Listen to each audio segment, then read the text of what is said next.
Muy buenos días, bienvenidos a esta entrevista. Hace 15 días hicimos una serie de conversaciones entre los candidatos a la República con sus fórmulas a la vicepresidencia. Hoy nos acompaña Iván Cepeda, en otro momento estaremos con su fórmula a la vicepresidencia, la senadora Aida Quispe. Candidato Cepeda, gracias por estar aquí.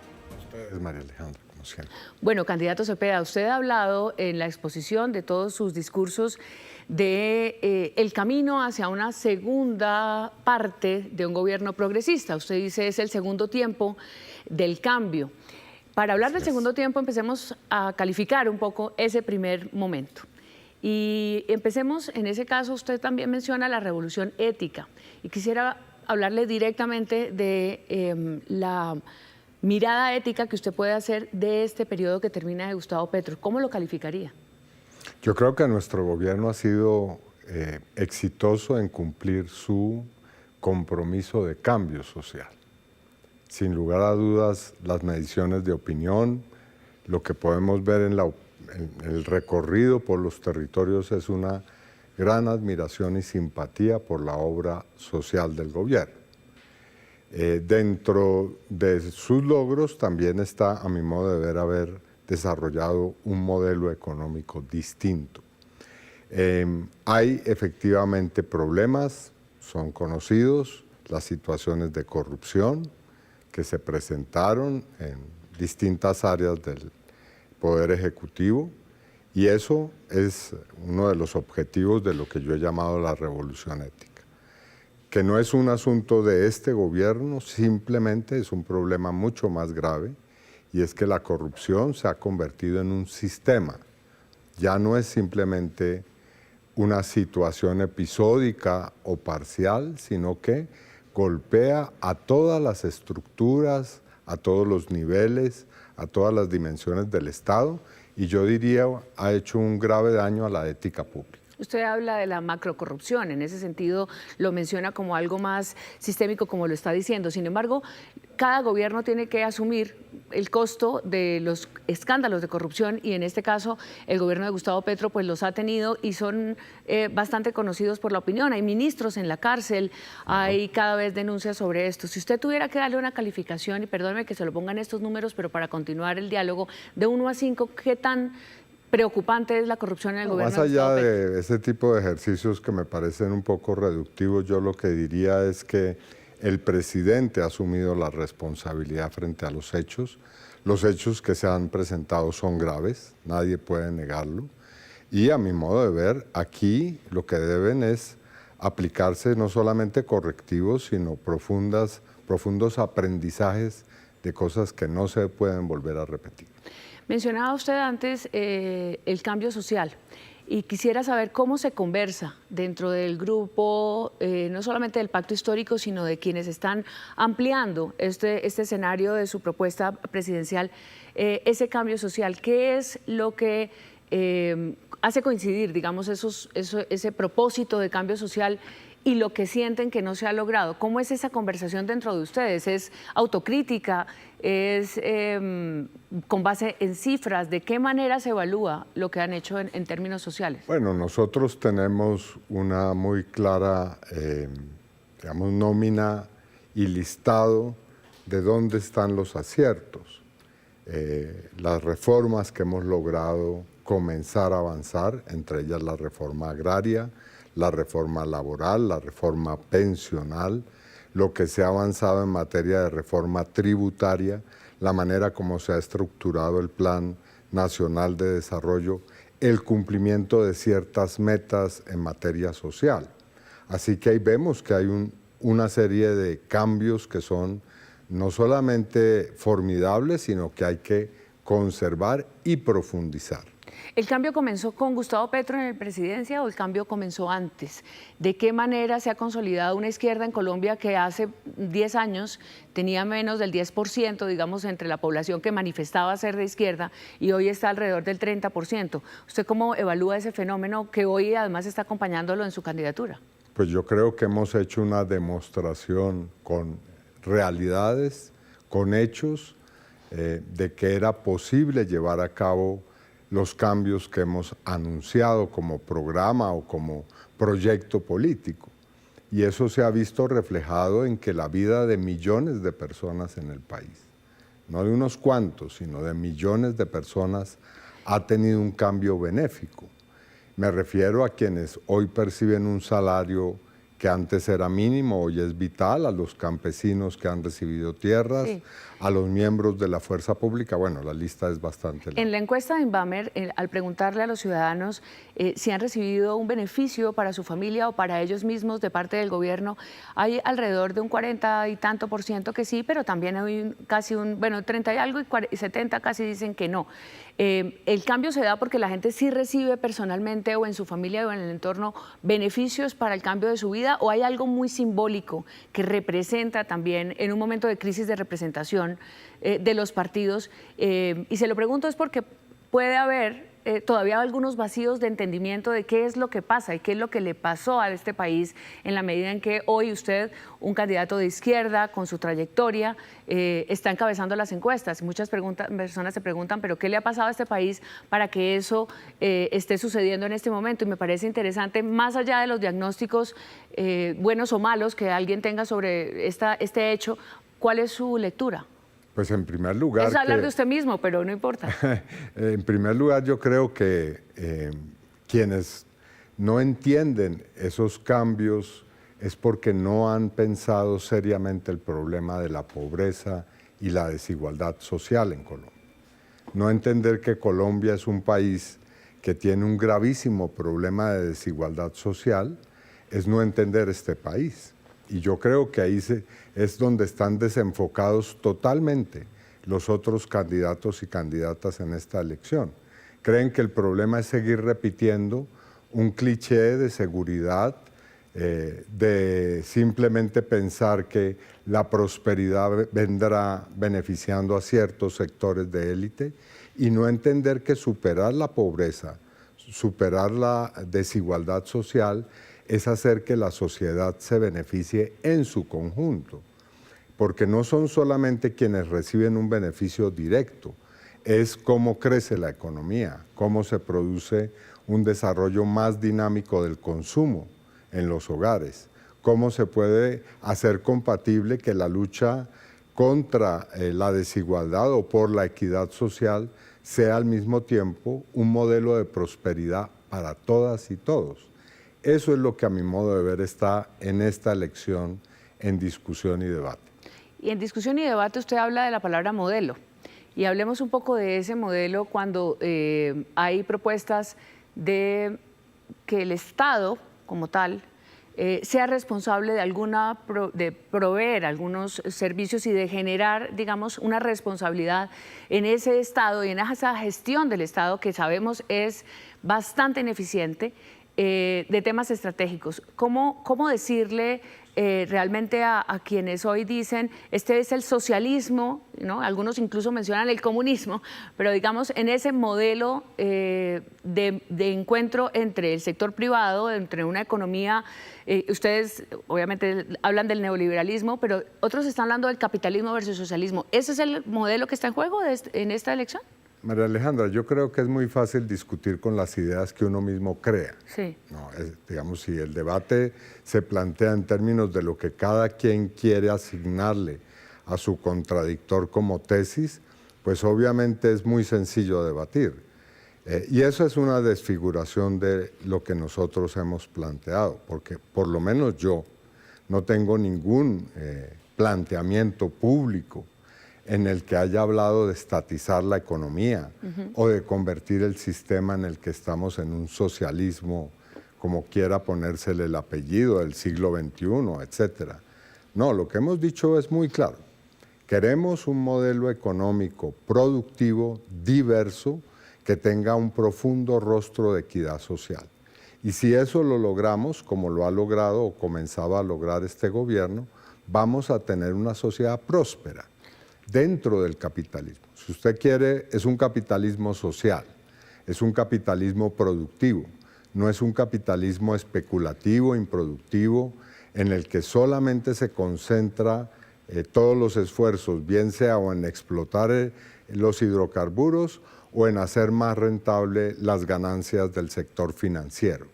Entonces, si aquí desarrollamos de una manera clara el sector agropecuario y convertimos a Colombia en una potencia mundial agroalimentaria, sin lugar a dudas nuestro país va a ser más próspero. Los ricos van a ser más ricos y habrá una muy clara eliminación o superación de la pobreza en el país. Sobre eso, ¿cómo evalúa usted o cómo define un poco la tensión que ha existido entre el gobierno de Gustavo Petro y quizá por qué con el sector privado? ¿Por posturas exageradas, por demasiado discurso, por falta de puentes? ¿Por qué ese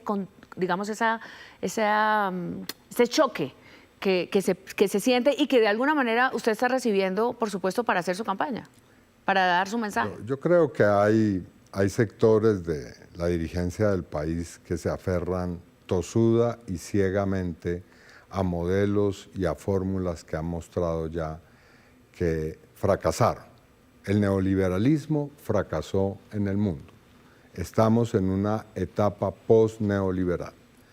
Y eso quiere decir que privatizar todo a ultranza, que, repito, concentrar la economía en los commodities, como se dice, o en la explotación de la minería y del petróleo, únicamente como forma de crecimiento económico. Todo eso está mandado a recoger. Pero también, entonces, sí, creo yo sí. que cabría la posibilidad de un diálogo inteligente con los sectores empresariales, sobre todo porque ellos tienen la mejor evidencia de que esto que estoy diciendo es una realidad y son sus enormes ganancias bajo este gobierno. Le voy a insistir un poco en las formas, porque también las formas han marcado mucho este gobierno. Esas formas no han servido. Usted digamos, ¿de qué manera Gustavo Petro mantiene una muy buena popularidad terminando su mandato, como lo hemos visto, aún en esas formas en las que ha interpelado, quizá con estridencias verbales, esa relación? Por ejemplo, usted dice una forma inteligente, un diálogo inteligente con el sector privado. ¿No lo ha sido así? ¿Usted podría, arriesguese a hacer un diagnóstico un poco, o más que un diagnóstico, una calificación un poco de estas formas que hemos tenido durante estos años? No, el presidente tiene su estilo, los gremios o los dirigentes gremiales el suyo. Yo creo que tal vez ha primado la desconfianza, ha primado el miedo, han primado los prejuicios.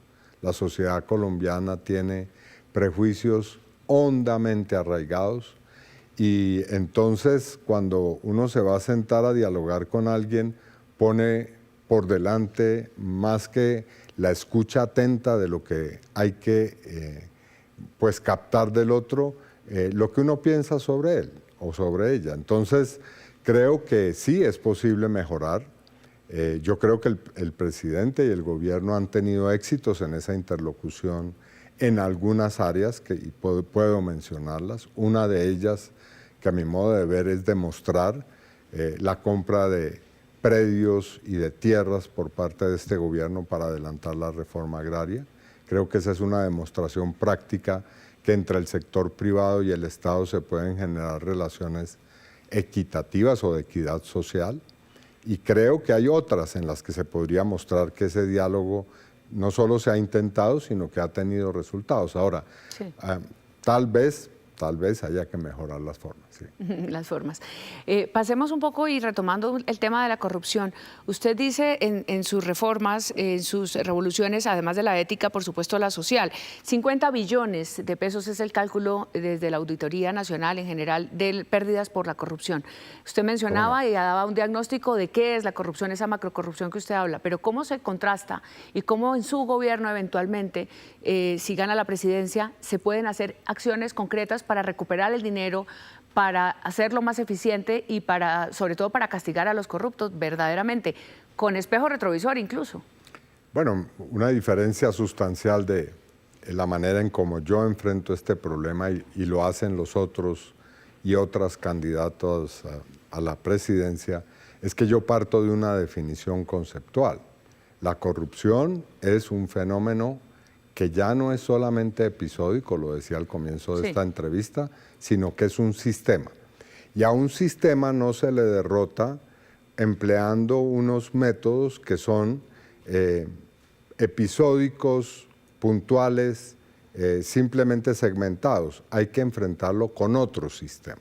Por lo tanto, mi propuesta es la creación del Sistema Nacional Anticorrupción. ¿En qué consiste? Tiene múltiples componentes, pero básicamente lo que yo diría es que es una institucionalidad o la reforma de la que ya existe, para que no se diga que eso va a ser una fuente de derroche de recursos públicos, para emplear toda la fuerza del Estado para acabar no solamente con tal o cual persona que se ha desviado del camino de la legalidad, sino con las redes, aparatos y cadenas de corrupción que hay en el Estado. ¿Participa la justicia? ¿Participan en muchos casos las Primero la entidades ciudadanía. La Secretaría de Transparencia, la Contraloría, los organismos de control, por supuesto también la misma ejecución de la justicia, de la Fiscalía, pero aún así persiste en el sistema. ¿Qué cambia en ese cambio suyo? Digamos, sí. Realmente, perdón por usar las palabras, pero sí. ¿qué realmente trae? ¿Cómo? ¿A través de qué? ¿Una reforma? Pero fíjese que en Colombia, primero que esas instituciones que se mencionan no actúan como sistema. Actúan de una manera totalmente descoordinada, es lo que uno puede ver, y absolutamente episódica. ¿Usted se imagina una reforma en el Congreso? ¿Reformas? Sí, yo creo que vamos a tener que adoptar una ley nacional anticorrupción que tenga distintos componentes de prevención, componentes de sanción o investigación y sanción, de control, por supuesto, y también elementos de reparación y recuperación de los bienes para hacer que esa lucha tenga realmente un resultado hacia la propia sociedad y las víctimas de la corrupción. En los sectores de izquierda, ¿usted cree que puede haber resistencia a su propuesta? Digamos, estamos hablando de la posibilidad. Yo espero que no la haya. Y he sido muy claro con mis compañeros y compañeras y el pacto histórico comparte plenamente esta concepción, la comparte el presidente, sobre la necesidad de aplicar una política muy claramente articulada en esta materia. ¿Usted diría que la corrupción es, digamos, un lunar para la promesa del cambio cuando decían la gente de la izquierda va a gobernar diferente? No, yo creo que es un problema de la sociedad colombiana estructural que debemos superar para ser una sociedad democrática, justa, digna y próspera. ¿No? Todo eso es necesario. Hablemos de la constituyente y de la decisión que se acaba de conocer. Además, pues el presidente insiste en sus firmas, e insiste en el comité y insiste en avanzar, pero sin embargo en su campaña y algunos sectores que han llegado a su campaña, ya hablaremos de eso, dicen constituyente no. Usted ha dicho solo de ser necesario, pero por el momento no. ¿Hay forma a 4 semanas de la elección que usted tenga una postura sí o no de constituyente, o también es reducir el debate? Yo he hecho ingentes esfuerzos porque la posición que tengo sea suficientemente aclarada, explicada, entendida, sí. Pero veo que hay una cierta persistencia, porque el presidente terquedad. Insiste, ¿no? Sí, o sea, pero es muy bueno, difícil mientras el presidente si me preguntan Petro por mi posición, firmas, yo la explicito. Ya. Mi posición es muy clara. Necesitamos un acuerdo nacional y ese acuerdo nacional sí puede terminar en una constituyente, sí es parte del acuerdo. Y entonces habrá que hacerla, pero puede ser que no termine en eso perfectamente. Lo importante aquí, más allá del procedimiento, es el contenido de los acuerdos. El contenido de los acuerdos. Y hablemos un poco justamente de eso. Esta elección está totalmente dividida y tenemos claramente, según las encuestas, esperaremos lo que pase el 31 de mayo. Si el país está dividido políticamente hablando y socialmente también, porque los ciudadanos están acudiendo a esos votos de un lado y del otro, ¿cómo se hace el acuerdo? ¿Con quién se hace? ¿Con esa otra mitad? ¿Cómo se teje? ¿O hay, digamos, un escenario que usted se imagine yendo un poco más allá, digamos, del acuerdo, de lo fundamental y de hablar un poco de ese tipo de conceptos que no han pegado? Porque de alguna manera la gente ha perdido confianza en imaginar que haya posibilidad de unión en este país. Pero sí se han dado acuerdos parciales en este gobierno. Y creo que es perfectamente posible lograr uno global. Pero, digamos, ¿por qué habría que hacerse ilusiones estando tan divididos y teniendo las contradicciones que tenemos sobre ese particular. Bueno, yo diría que hay problemas del país que difícilmente se pueden resolver si no es en la lógica del diálogo. Voy a plantear uno, el déficit fiscal, por ejemplo. Sí. Si no hay un acuerdo en torno a lo que hemos llamado un pacto fiscal, Sí.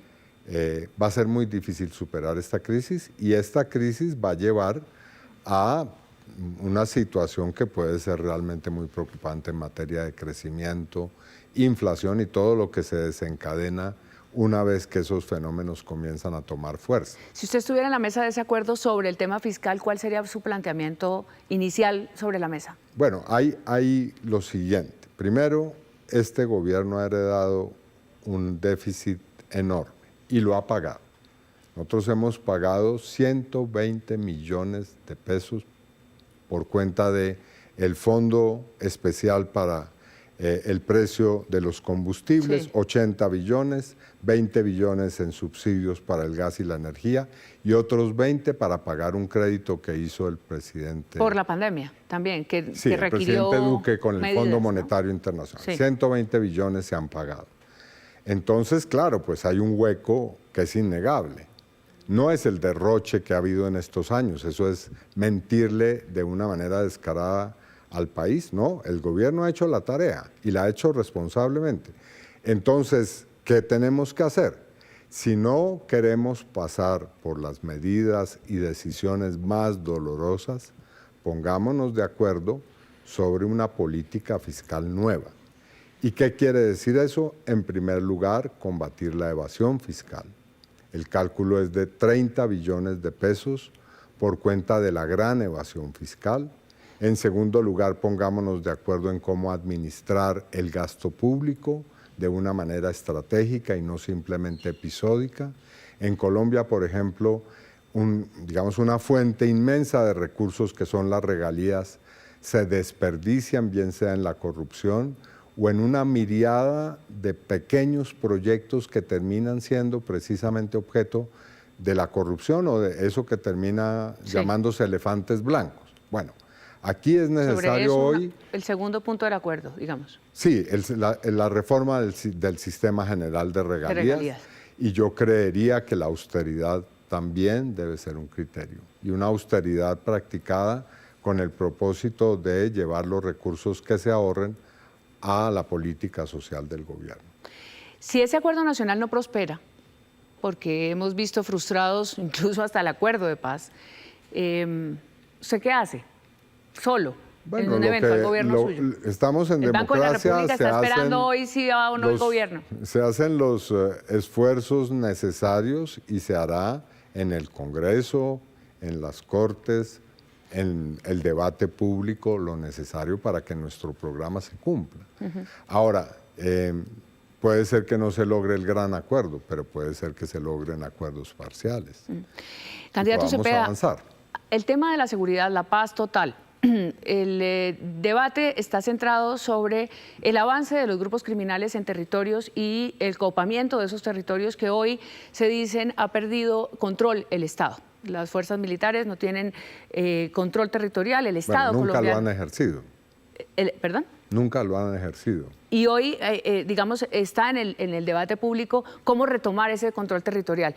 Y yo le pregunto específicamente por una medida que fue concreta y que fue una decisión del proceso de paz total, que fueron los ceses bilaterales sin condiciones, que en algún momento crearon, o sea, sin verificación, unos ceses bilaterales que permitieron en algún momento avanzar en lo que se creyó serían diálogos, pero que después, al levantar esos ceses, cuando se evidenció lo que había pasado en el territorio, para muchos críticos en seguridad dicen, o analistas en seguridad dicen, ya cuando se levantaron los ceses, ellos ya estaban ahí y ahí avanzaron y crecieron y se apoderaron, voy a poner eso entre paréntesis, entre comillas, perdón, de esos territorios. Más allá de quienes dicen es Iván Cepeda el que hizo esto, hoy ¿cómo evalúa usted ese cese bilateral, pero además cómo retomar entonces en su propuesta esos territorios? Bueno, primero, mi gobierno va a tener una política de paz. En eso quiero ser totalmente claro. Yo he trabajado toda la vida por la paz, no me arrepiento de haberlo hecho y la Constitución además me ordena hacerlo. La paz no es una elección caprichosa, es un deber de todos los ciudadanos y del gobierno. Así que tendremos política de paz. En segundo lugar... Ahondemos un momento con eso. Su política de paz o esa idea de la paz, ¿en qué dista, digamos, un poco de lo que veníamos atrás hoy cuando se dice no hay un conflicto armado político?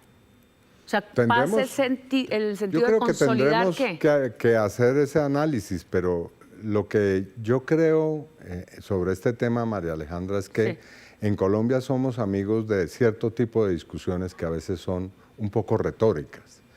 Bueno, sí, efectivamente es muy importante ver qué tratamiento se le da a cada grupo, pero la realidad es que este no es simplemente un debate académico. Tenemos la presencia del Clan del Golfo, voy a poner simplemente un 400 municipios. En 14 departamentos del país, con unos tentáculos que son suficientemente conocidos y que ha crecido, claro, en este gobierno, y creció en el gobierno de Duque y creció en el anterior gobierno. Es decir, los grupos han crecido con política de paz, sin política de paz, en toda circunstancia crecen. Así que es una falacia decir que es la paz total la que los ha hecho crecer. Esa es una explicación que no se sostiene en un debate serio y en un análisis riguroso. Entonces la pregunta es ¿por qué están creciendo los grupos? Sí. Y obviamente la respuesta es la desigualdad que hay en los ritmos de crecimiento de las economías en los territorios, que no son muchos además, unos 5 o 6 territorios, donde el narcotráfico y la minería ilegal del oro particularmente tienen un desarrollo que es a la velocidad, lo hemos dicho, de la luz. Mientras las políticas nuestras van a la velocidad del sonido, las economías ilegales van a una velocidad enorme y captan, por supuesto, a sectores de la población y dominan y controlan el Estado. ¿Y cómo retomarlo? ¿Cómo hacerlo precisamente retroceder? En vez de entrar en la discusión de cuáles grupos son de qué naturaleza, y no desprecio esa discusión, deberíamos aplicarnos a ver cómo resolvemos el desarrollo de unos cuantos territorios del país. ¿Algunas ideas concretas? Este gobierno ha firmado 5 pactos territoriales, en donde están contenidas las obras básicas de infraestructura para desarrollar esos territorios. Y digamos, ahí hay en primer lugar una base que yo llamaría el triángulo dorado, dotar a los municipios en primer lugar de agua potable. Sin eso no podemos. Y el 80% de los municipios en Colombia no tienen agua potable. El 45% tienen problemas de energía. Hay un altísimo porcentaje, casi similar al de la energía, de municipios que tienen problema de vías terciarias. Entonces, si no resolvemos esos 3 problemas inicialmente, ¿y cómo se resuelven? Bueno, acabo de mencionar cómo reorientar el gasto de las regalías, por ejemplo, pero hagámoslo. No simplemente hagamos de esto un debate ideológico. Concentrémonos a que los recursos de las regalías, el 80% estén dedicados, por ejemplo, a dotar de agua a los municipios del país. Mientras se logra ese desarrollo territorial, ¿qué hacer con esos grupos que ya crecieron y que siguen reclutando gente? ¿Cómo se les frena? Aquí hay 2 vías. ¿Cómo se les frena? Hay 2 vías y están claras. Hay que evaluar los diálogos que se han hecho, cuáles son sus resultados, cuáles han sido sus premisas y sobre todo cuáles han sido sus logros y resultados. Y sobre esa base, pues, ver y hacer un balance de con quién y cómo. Yo de una vez adelanto esto. Sí. 2 principios claros. Primero, no es negociable atacar a la población. No se puede seguir matando líderes sociales. La bomba del Cauca. No se puede seguir atentando contra la población civil, como lo que se ha hecho con este acto terrorista contra el pueblo Nasa en el Cauca. Y no se puede seguir excusándose en que los diálogos son complejos, que hay que abordar todos los problemas estructurales para que no haya resultados. Con el ELN, usted y yo lo sabemos, llevamos décadas en eso. Con el ELN señalo, un diálogo tiene que ser para resultados. Pues el ELN será uno de los temas que seguramente va a gravitar en estas elecciones, porque además, pero quisiera profundizar en eso, hay muchas cosas que mencionar. las fuerzas militares, por ejemplo, el retomar lo que se llama la fuerza operacional, la capacidad operacional, el recurso para que hoy día sean mucho más efectivas. ¿Eso entraría también, por ejemplo, dentro de un acuerdo nacional o dentro del acuerdo fiscal? Porque ¿de dónde saldría el dinero para...? Las fuerzas militares tienen hoy un presupuesto que ha crecido y tienen capacidad operacional. En Colombia hay un combate cada 20 horas. Ese es el cálculo que tenemos. O sea que las fuerzas militares no están ni paralizadas, ni están en los cuarteles. Eso es pura ficción, especialmente una de las candidatas que está en este debate. No. ¿Usted tiene contacto, digamos, regular, fluido con las fuerzas militares? Sí, yo soy parte de la Comisión Segunda del Senado de la República y ese es un tema que nosotros todos los días, digamos, con regularidad abordamos por ser parte precisamente de esa comisión que tiene entre pues sus labores, el control político al orden público y a las fuerzas militares. Se nos va agotando el tiempo, pero quiero hablar de la salud. El problema está cada vez siendo más grave. Y el modelo aplicado por el gobierno en cambiar, digamos, ese sistema, pues ha creado unas grandes dudas sobre la posibilidad, primero, de, como dicen muchos, rescatarlo, pagar las deudas, crear, digamos, ese sistema mixto. ¿Cuál es el efecto, Iván Cepeda, dentro de los primeros meses de un eventual gobierno suyo al sistema de salud, con el problema que de alguna manera ha creado también este mismo gobierno? O sea, que usted va a heredar de su propio partido, por llamarlo así. No, nosotros vamos a heredar un sistema que ha hecho venía el problema de fondo, estructural. Claro, venía de fondo, pero algunas decisiones desde que se creó estaba vaticinado dónde iba a terminar, porque convertir la salud en un negocio es la manera de acabar con cualquier sistema serio de atención en salud. Entonces esto que está ocurriendo estaba absolutamente cantado. El gobierno ha intentado de alguna manera gestionar y tramitar esta crisis estructural. Y lo ha venido haciendo, a mi modo de ver, en medio de dificultades enormes, pues de la mejor forma posible. Pero bueno, yendo al asunto, los primeros 100 días de mi gobierno habrá un plan que hemos denominado de choque, que tendrá al menos los siguientes componentes. Vamos a hacer una adquisición para dispensar los medicamentos que se requieren. La dispensación, que es esencial. Eso es lo primero que hay que hacer y para eso es necesario apelar a la industria nacional e internacional de medicamentos.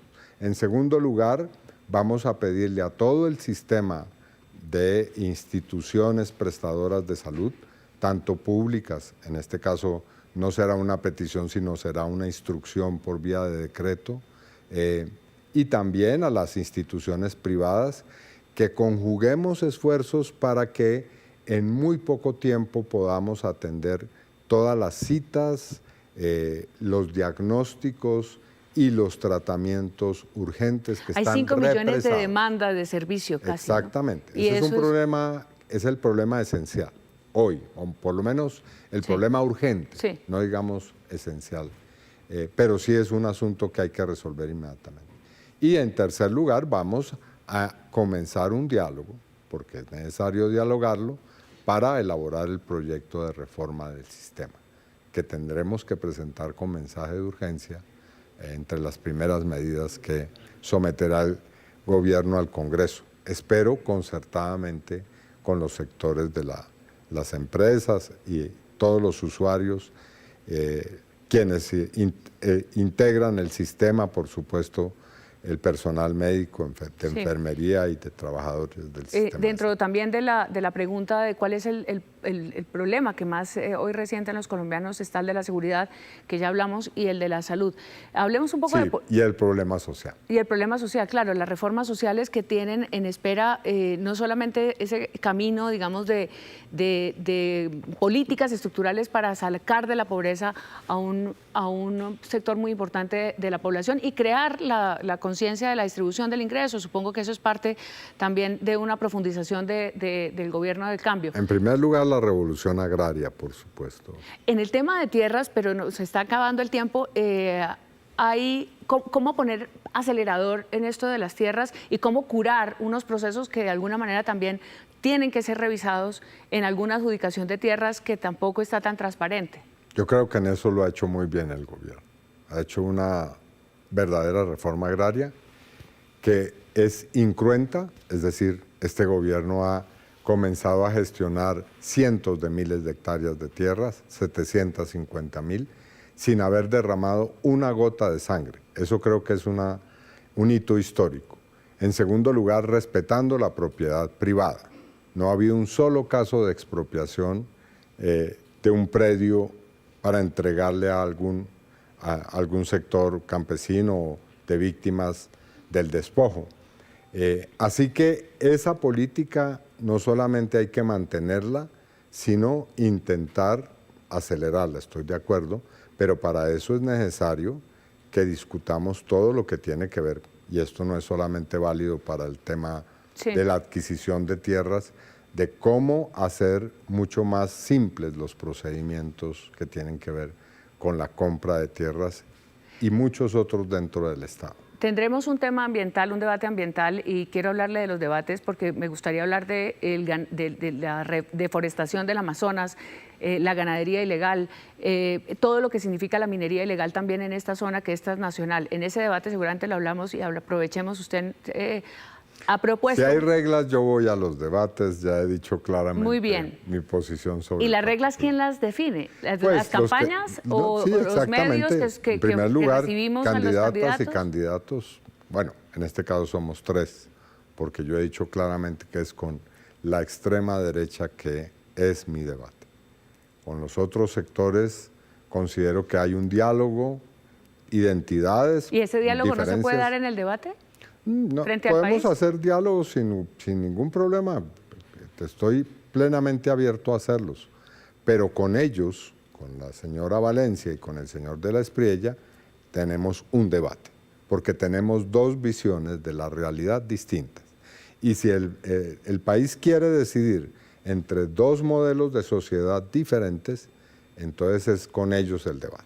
Pero, ya ha habido debate. Claro, pero esos dos modelos están definidos de alguna manera por las encuestas, pero las elecciones son más amplias y hay más candidatos. Pues yo creo que las encuestas reflejan eso. El famoso centro, sí, reflejan eso, pero el famoso centro, y digo famoso en el sentido en que también otras campañas, por ejemplo la de Sergio Fajardo, Claudia López, usted diría, con ellos hay un diálogo, pero no necesariamente se haría un debate. ¿Por qué no? No, repito, mi debate está claramente centrado. Tiene que ver con la visión que intentó durante décadas en este país imponerse, especialmente en los gobiernos del expresidente Álvaro Uribe, cuyas consecuencias están a la vista. Y nuestro modelo, que ya no es simplemente un planteamiento abstracto, que tiene hoy una manera de ser verificado con hechos, con indicadores, en fin. Entonces, entre esos dos modelos está el país. Sí, usted dice, Álvaro Uribe, y lo menciona, y no quiero terminar sin mencionarle justamente la tensión que hay a veces en esa opinión en contra de su campaña, diciendo la única obsesión de Iván Cepeda es continuar ese proceso. Mi obsesión es el cambio social del país. ¿Va a ganar en primera vuelta? ¿Ustedes creen todavía en esa propuesta? No me cabe la menor duda. ¿Y qué pasa si no? ¿Cómo será la segunda vuelta? Vamos a ganar en primera vuelta. Intentemos el ejercicio de la segunda. Es decir, el 1 de junio lo que anuncio es que nos vamos a poner a trabajar en el empalme con el nuevo gobierno. ¿Y dónde van a conseguir los puntos que le faltan? No, los tenemos. Los puntos de no, digamos, si uno votantes, dijera numéricamente, según la encuesta, ya con esto terminamos. Nosotros creemos que hay, primero, un voto silencioso. Segundo, que tenemos toda la fuerza, la ola que venimos desplegando, el crecimiento de la Alianza por la Vida, todo eso nos va a llevar a que los puntos que nos faltan van a ser obtenidos en las urnas el 31 de mayo. Iván Cepeda, muchos temas de aquí a la elección. Ojalá que lo tengamos en los debates y ojalá que lo tengamos en muchos otros espacios, en Noticias Caracol, en entrevistas. Listo al debate. Muchas gracias. Y en preguntas también para los jóvenes. Este ha sido el diálogo, la entrevista con Iván Cepeda a esta hora en Noticias Caracol. Muy buenos días.